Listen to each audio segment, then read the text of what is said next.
Good morning. Good morning. Ooh, busy morning for some of us. Hi, folks on Zoom. You're right close to me this morning. I can actually see you. I see some friends there. It's great to see you. Quite a full Zendo here. This is pretty nice. Pretty nice. So, what else is new? You may have noticed there's this little structure here. This is here for our Buddha's birthday celebration. We're celebrating Buddha's birthday today. Buddha's birthday is, no one knows exactly when the Buddha was born. I think April 8th is the most common day for celebrating his birthday. This is the 10th, so we're pretty close. And so what we're going to do is around 10:35 this morning, we're going to have some special guests from the children's program, and they'll come down here, and then we'll see what happens with this little structure here. And some of you may have seen this before and may have participated in the ritual. Susan, I know you have, probably many times, because we've done this in the past here in the Zendo, or rather there in the Zendo on the other side. I think for quite a while we did it annually on Buddha's birthday, and then we stopped. Kind of usually depended on whether we had a really effective children's program going. And that's something that's not easy to do. It takes a lot of volunteers, a lot of time, a lot of heart to keep a children's program going. But we have one now. It's going on pretty quietly. You may have noticed kids in the building, but it goes on pretty quietly, but I think it's been maybe 3 years now. We've got a great program going with quite a few kids and a lot of volunteers working on it and doing really great. Mark Turbach is in charge of it, and he's doing a great job. So for me, this is a great day to be able to have this celebration. I'm pretty excited about it. And having a good children's program, I think it's vital to the Sangha. I think it's part of inclusiveness, you know, because we want everyone, regardless of age. We want young people, we want older people, we want everyone. We don't want to exclude parents of young children. You know, if the children's program is their principal way of participating in the Sangha, great, we need to provide that. So today my talk is going to be a little shorter than usual, and it's Buddha's birthday. So I asked myself, what should I talk about today? And I thought, well, I'll talk about community. And I probably talk about community quite a lot. And why do I do this? Well, you know, I think it's obvious. We have Buddha, Dharma, Sangha, the triple treasure. These are all important parts of our practice. Why not talk about them all? And it's also good to, when I talk about community, it's a way of conveying some information. We've had so much going on the past couple of years with the construction project, with COVID and everything. There's a lot to talk about, and I want everyone to kind of know what's going on. But something I'd like to talk a little bit about this morning is that community, participating in community, bringing our practice to community, is something we can do with immediacy. It's not an abstract thing. It's something we can do right here, right now. Whether that's setting up chairs in the Zendo, or putting away chairs, or sweeping the floor, or preparing a talk, or bowing to one another, or just being present during tea in our conversations with each other. Sangha is here. When we're here in the building, we can participate. And community can help us during difficult times. Community, I think, can save us during difficult times. So I'll begin a little bit with the hard part, acknowledging the difficult times we're in. We all know that that's going on in many ways. There are many aspects, COVID, climate change, many other things as well going on. And we may ask ourselves, how do I get through this? How do I get through this? That's kind of maybe the big question of our times. Recently, I co-taught a class here on climate change. It was a Zen response to the climate crisis. And I co-taught it with Janet Brown. And our focus, we didn't go right to what do you do about climate change? How can we be activists? Where we started was how do we approach this problem in our minds and in our hearts? Because climate change is such a big thing, such an all-pervasive thing that is hard to take in, hard to face, hard to even think about. And we want to be able to act in the world. We want to have a response. How do we do that? It's like there's this disconnect, there's this huge thing, and there are these my small efforts over here, and how do they connect? So that was really our focus, is how do we approach this in our minds and hearts? How do we kind of get to an acknowledgement of the extent of the difficulty and find ourselves in a place where we can act, where we're not overwhelmed by that difficulty, where we're not just, kind of paralyzed by the problem.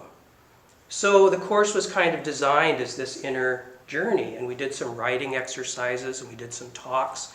We did a lot of small group discussion. And the idea was kind of to move gradually into an acknowledgement of very difficult truths, and then to move beyond that, move into action. And I think that happened. I don't know if it was so gradual. Felt a little bit like a lurch to me. But I got there, and I thought about it in ways I hadn't before, and kind of, spent some time with the enormity of the situation. And I do think that we did, as a group, kind of come to terms with the situation to a place where we know what we can do. We know there are things we can do, things in front of us, things with immediacy that we could do. And we talked about various ways of thinking about how it is that we can act in the face of enormous difficulty. Excuse me. And one thing I found since the class, just a couple of days ago, I found this quote in a magazine from Mother Teresa. If I look at the mass, I will never act. If I look at the one, I will. And I like that. If I look at the mass, I will never act. If I look at the one, I will. Beings are numberless, vowing to free them. If we try, do I need to free them all today? I don't think so. I think that's a bit much. But who is this being in front of me? What are my responsibilities today? What can I do? So, if we only look at the totality of the problem, we can have a kind of paralysis. I think we do need to look at the totality of the problems because we can't be in denial. We do sometimes have to think about that, but we don't have to dwell there, and we can't dwell there. We can't be effective if that's what we're going to do. So no, it's one day at a time, one person at a time, one task at a time. The Bodhisattva acts with what is in front of them. And yes, we see the big picture, but then we ask, well, which aspect? What can I approach today? What can I do today? What can I do now? Because there's no time to lose. We need to do something. We need to do something. And I think that kind of attitude is so easy to have in community, because community is right here. And there is always a task to do in community, whether that's a chore of some kind for the sake of everyone, or whether that's just being present with whoever is here, whomever you're talking to, just being present, or maybe not talking, being comfortable in the room not talking, which is a thing we get to do here, which I appreciate. So we can take care of things regardless of how we define community. We may define it as our family, or a small circle of friends, or some other kind of social unit. We may define it as our Sangha. But that's where we can take care of things and just ask, what's the next thing? Who needs help today? What needs to be done? And I was reminded a bit of this way of looking at community 2 nights ago when Willseeker made his presentation here in the Zendo. And I don't usually talk much about events we've had because I like to move forward. I like to stay in the moment. But I thought that was another great day here, and I would like to just reflect on it a little bit. And for many of you were here, I'm sure. For those of you who don't know, Willseeker is a internationally known polar explorer and a sustainability and climate change activist, among many other things. And he was here and he showed some slides and a film and talked very honestly about his life. And he talked about the place of Zen in his life, which is something he hasn't really talked about much publicly before. There's a new film about him called After Antarctica, which will be available to the general public pretty soon. It's on the film festival circuit right now. And he does in that talk about Zen somewhat. But this is the first time I think he gave a presentation about it. And we had, I think about 65 people in the Zendo, about 35 more online. And it was great. People seemed really inspired. It was a very exciting evening. And by the way, I think that talk will be up on our YouTube channel pretty soon, if it isn't already, so you could watch it if you wanted. So he talked about Zen in his life. He talked about it from a personal point of view, how it had really helped him through a very, very difficult time when he was young, when he stayed in a Zen monastery. And he said, I think he said in the film that it saved his life staying in that Zen monastery. And he talked about focus, going on solo expeditions and other expeditions, and how you have to pay attention all the time on a lot of those polar expeditions, because if you don't, you'll be in really big trouble. And although he doesn't, deliberately endanger himself, he does like putting himself in a place where you really have to be there all the time, because he likes being focused. He likes being in the moment, really strongly in the moment. And that may seem very different from what we do. Most of us have not probably gone to the poles. But I don't know if it is that different, It sounds a little bit like Rohatsu to me. If you do Rohatsu and you sit in one of these places facing the wall for 7 days, I guarantee you that you're going to have some kind of adventure. Going to a place where you kind of go, what's really going on here? And you can get that by putting yourself in extreme conditions at the poles or in many other ways, but you can do it just sitting. We all have that available to us. And then another thing that he talked about, which made me think about community, was that he really stressed interconnections between people. When he talked about his expeditions, he was like, yeah, I go, I get all the glory, but it takes all of these people to make this happen. Years of planning, fundraising, the other people on the expedition, the dogs, who are absolutely crucial. If he doesn't take care of the dogs, it's not going to happen.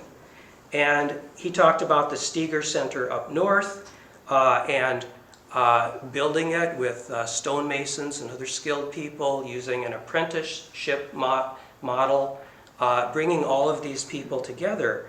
And so there's a lot of give and take there. And it was all about relationships, which was a nice reminder, because that's what we do here too. We do relationships. To me, being awake means being awake to community. You know, that's one aspect of it. Yes, awake to the Buddha. Yes, awake to the Dharma. But awake to the community. That's this great, great Dharma Gate.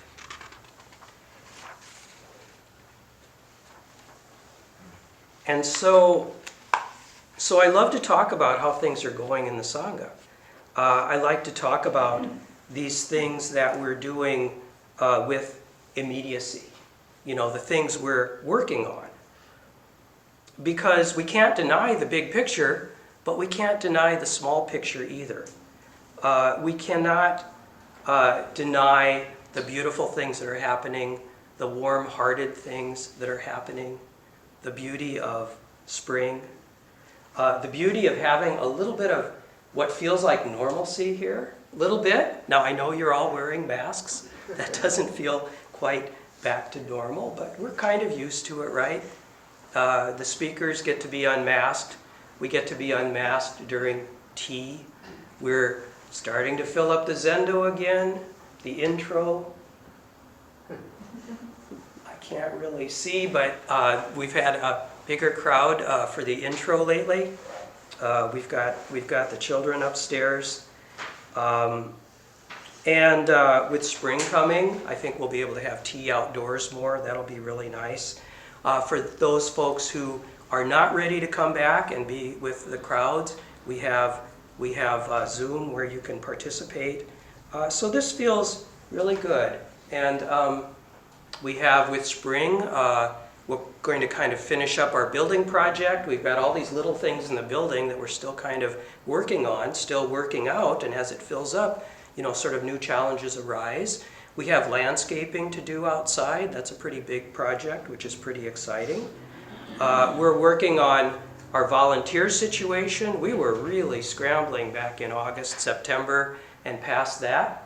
But that's going better. We still need volunteers. If you get to the point where you would like to do a volunteer job here, talk to me or talk to our Jeremy, and we'll see if we can find you something.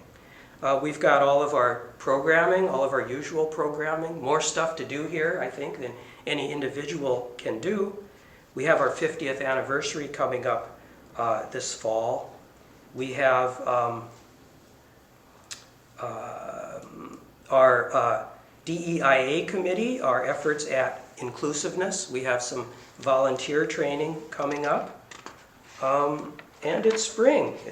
So I haven't done this much yet, but I can get back outside maybe on Sunday mornings and start sweeping before the talk, which is something I love to do because I like to sweep and I get to greet people.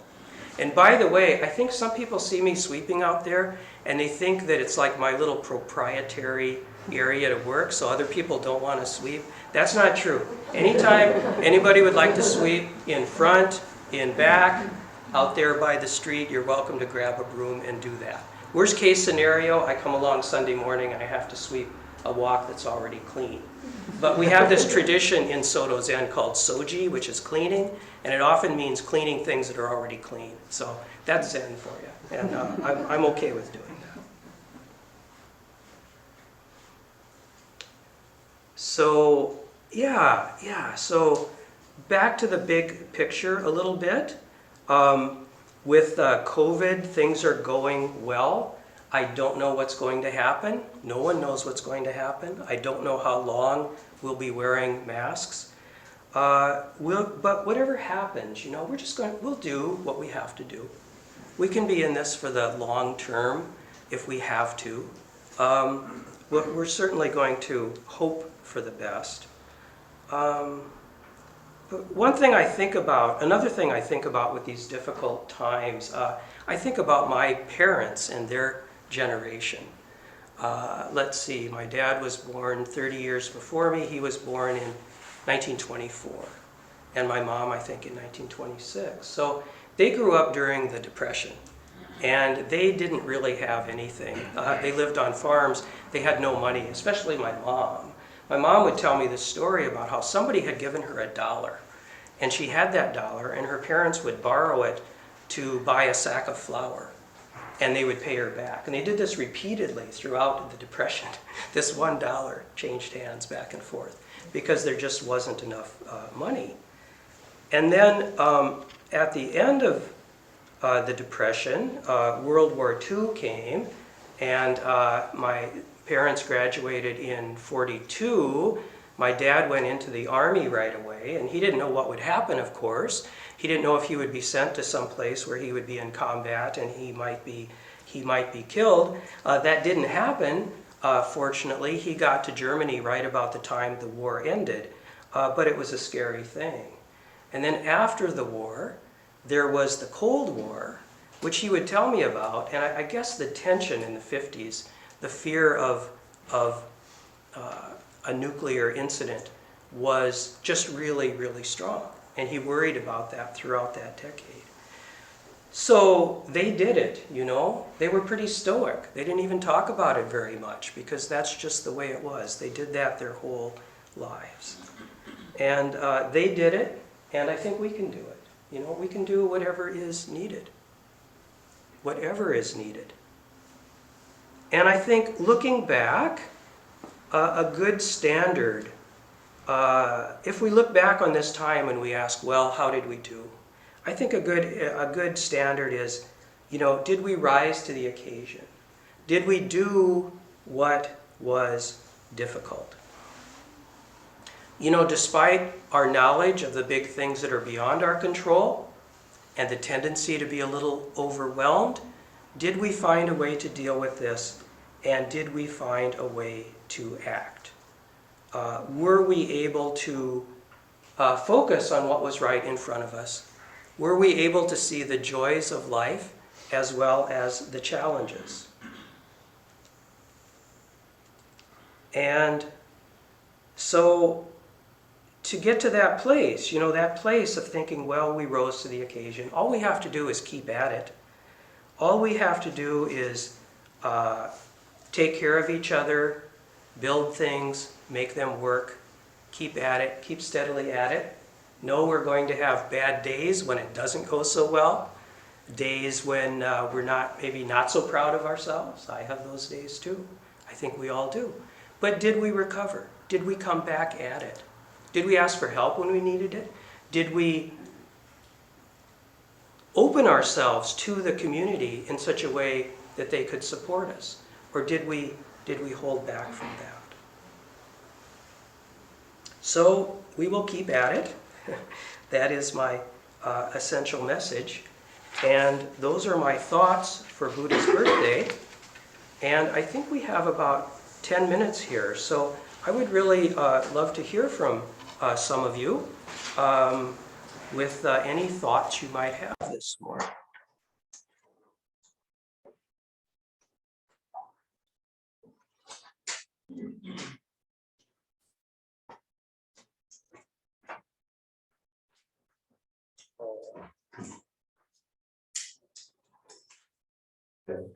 Yes, John.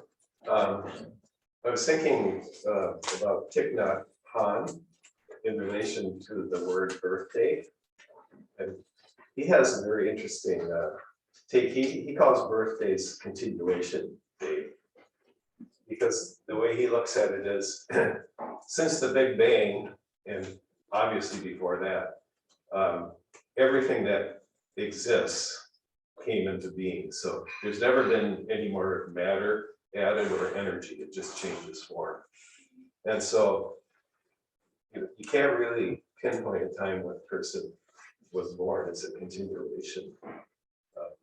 You can even think of it as your continuation of your parents' DNA and your grandparents' DNA, but just physical matter and energy. So it's just kind of a fun take.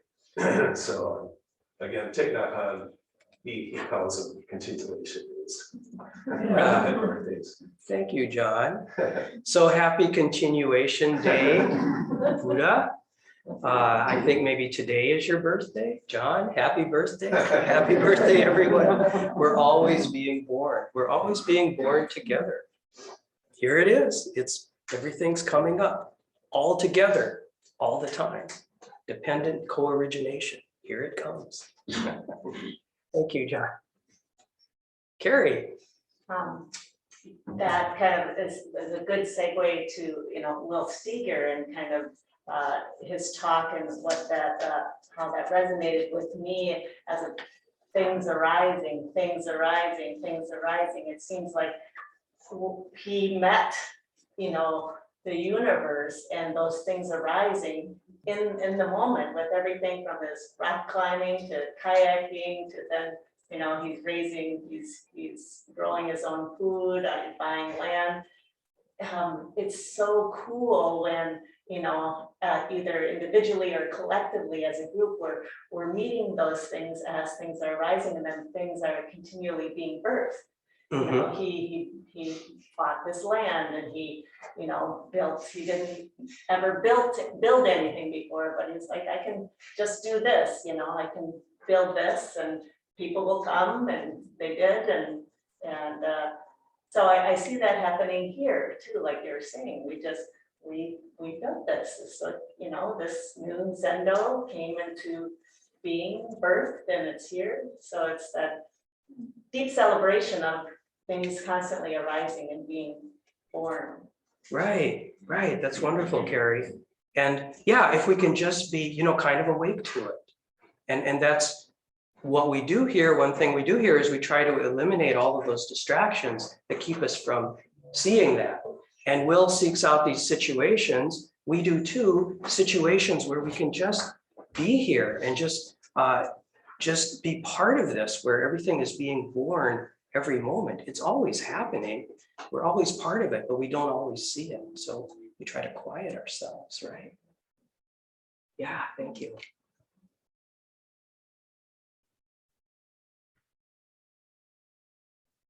So, anyone on Zoom would like to say something?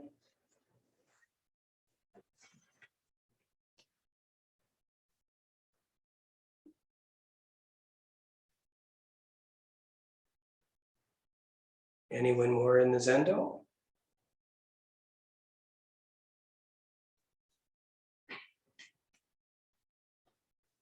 Because the children haven't come down yet, and so a little time here. Oh, I got a question. Great. Well, I'm still very young, so I've never had issues with birthdays, but I know in particular, I know it's like some women around my age are, coming to like starting to come up to 30, and I can tell it's really freaking them out. And I don't know. I guess what's the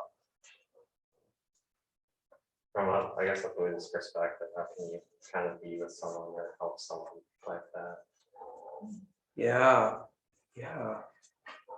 That's a good question. I mean, I think about aging, and the Buddhist message is helpful there, because aging is part of impermanence, and accepting impermanence is a very big part of what we do. And when I talk about impermanence, in an introductory way, I often use aging as an example of that. We kind of try to stave it off and deny it, rather than kind of going with it and being okay with it, because things really get better in a lot of ways as you age, I can tell you. So I think, deeply looking at impermanence is the real basic way to kind of to help with this. But if you're talking to a friend, I'm not sure they would be open to that message. I mean, if you always say to your friends, whatever their problem is, well, you need to, study Buddhism, they might get a little tired of that. So I don't know. I would say really actively listen and find what in yourself you can identify with there, and just be really present with that and see what happens then. I will. Okay. Yeah.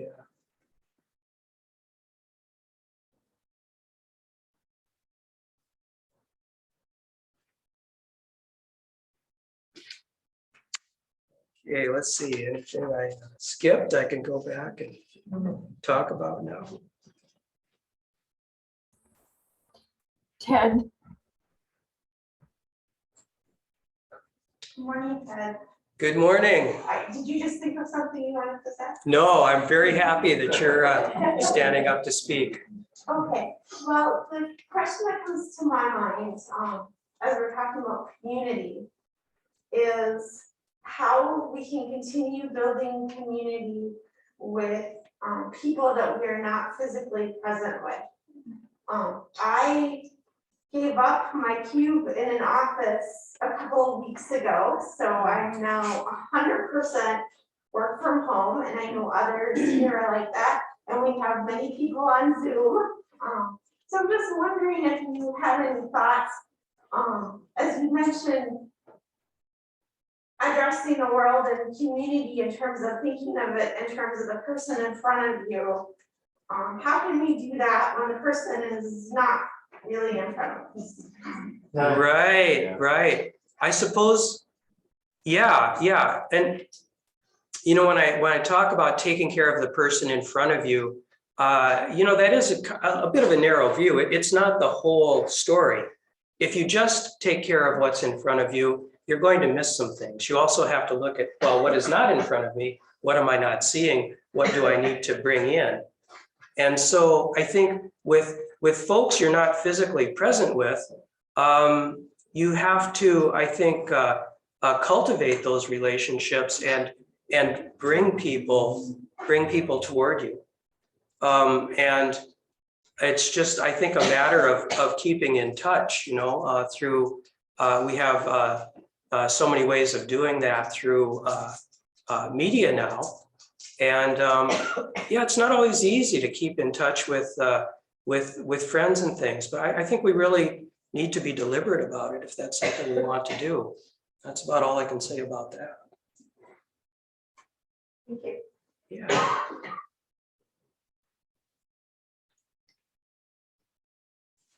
Ted, Yes. I just want to say how much I appreciated the quote from Mother Teresa.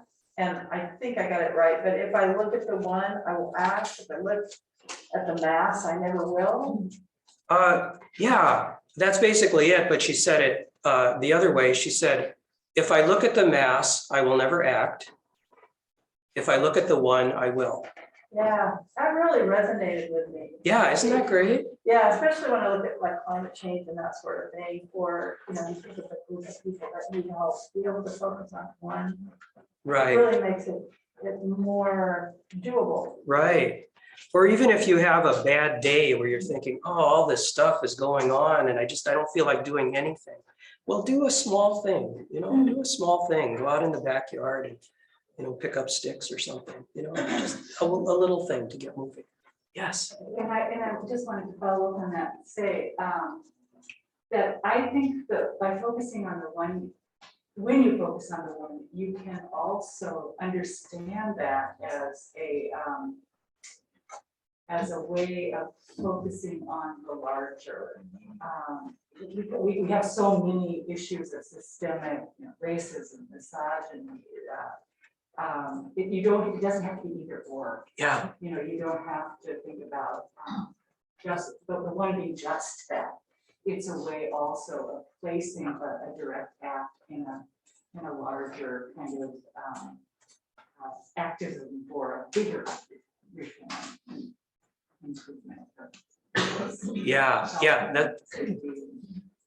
That's right. That's great. I think that's a deeper way of looking at it. We don't have to have this separation between the big picture and the small picture. Yeah, and that's another deeper talk. Yeah. Thank you. Thank you. All right. Are you guys ready? You're ready. All right. We don't want to end up right here, you guys.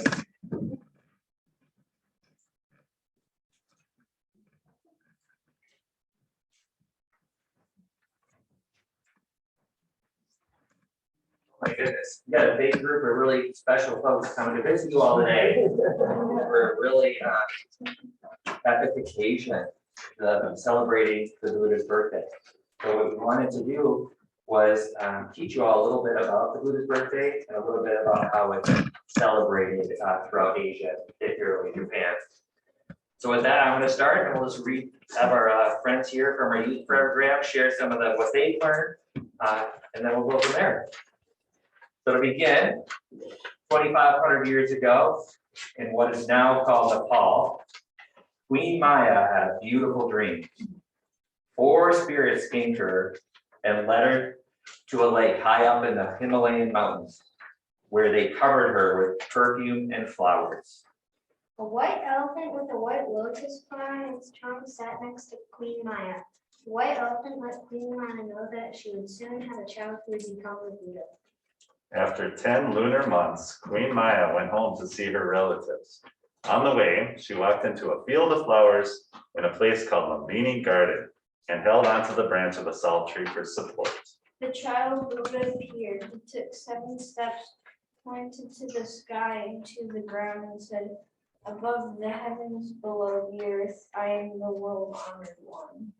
As he said this, a great dragon swooped down from above and caused sweet rain to fall down. This birth is celebrated during the spring in many parts of Asia. In Japan, Buddha's birth story is remembered on April 8th in a flower festival called Hanamatsuri. Since spring is a time for celebrating new life and growth, this is also a time when people in Japan celebrate young children and pray for their health. At Hanamatsuri, Japanese temples are decorated with flowers and the white elephant is constructed from paper to symbolize the peace, honor, wisdom, and patience. The flower altar that is built for this ceremony is called a Hanamidu. The Hanamidu represents the woods in Lumbini Garden where the Buddha was born. A small Buddha statue with one hand pointing up and one hand pointing down is placed inside the Hanamidu. The community bathes the Buddha statue by pouring tea made from almond shell leaves over its head. I think this is the bathing part.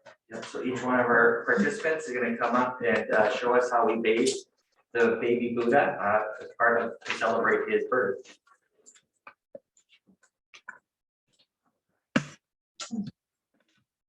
And then you want to come up first. Spoons.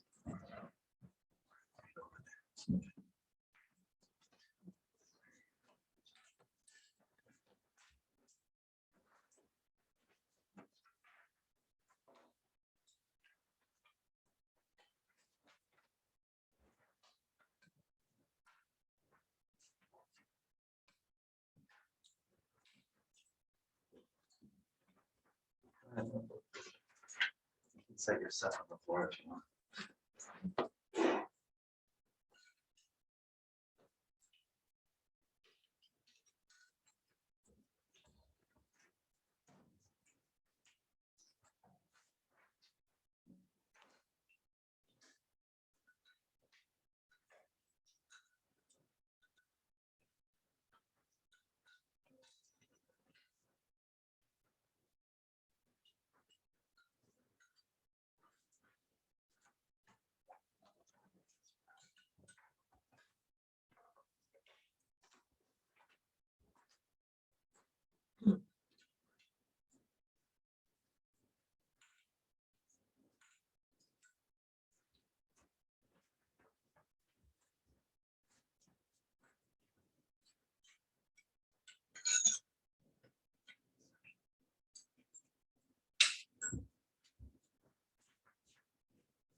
I think we're good. We can go to the next one. Yes. Next up is innovate, which is holding us up. Oh, no, you have to go. Okay, so sorry. That's okay. The sweet tea that represents the rain that purified the Buddha the water we use to wash the Buddha is the sweet tea that represents the rain that purified the Buddha at birth. Please help us honor the baby Buddha by bathing our statue with sweet tea. And then you can also take home a small vial of tea for your home altar. And then happy birthday, happy continuation of the Buddha. We will invite a few of you who would like to come up now to bathe the Buddha. Everyone will have an opportunity after our talk ends. Now we can have a few adults come up and bow and bathe the Buddha if they want. So, Nineveh, you can call in volunteers if you want. Yeah. Yep. Oh, there you go. Good job.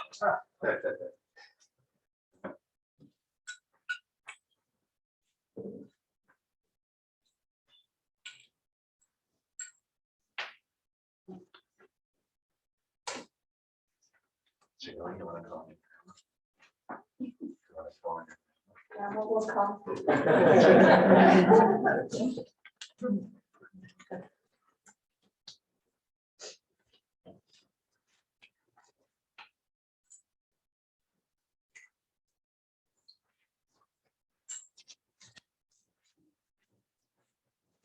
Get time for a couple more.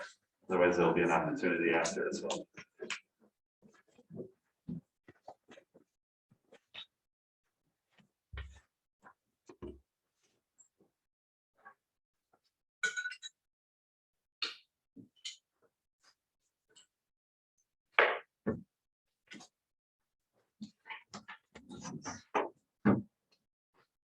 Taking and no one's dead is making every parent has opposite.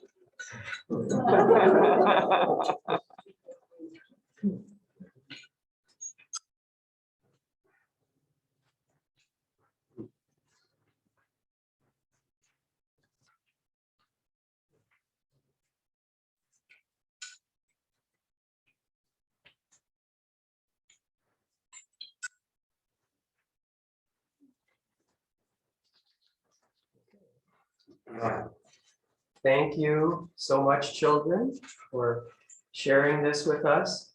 A bow to you. Thank you to the parents and the volunteers. Thank you to the Buddha. We'd like to invite everyone to stick around afterwards, have some coffee and tea and some cake. I believe there's a cake. And what kind of cake is that? All it says is happy birthday Buddha. It looks like a standard white cake with frosting. It's a birthday cake. All right.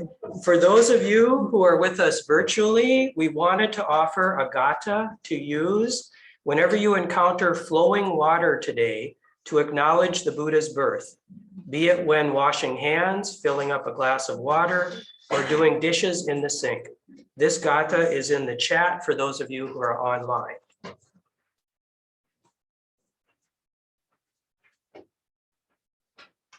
It may be there, maybe not. We've had some technical things this morning, but I'll say it twice. With each drop, a Buddha is born, and I see my true nature reflected. With each drop, a Buddha is born, and I see my true nature reflected. 3 times. With each, oh, there's a little Buddha on screen there. With each drop, a Buddha is born, and I see my true nature reflected. So, thank you again, and we will now turn this over to our Doan for some announcements. You can.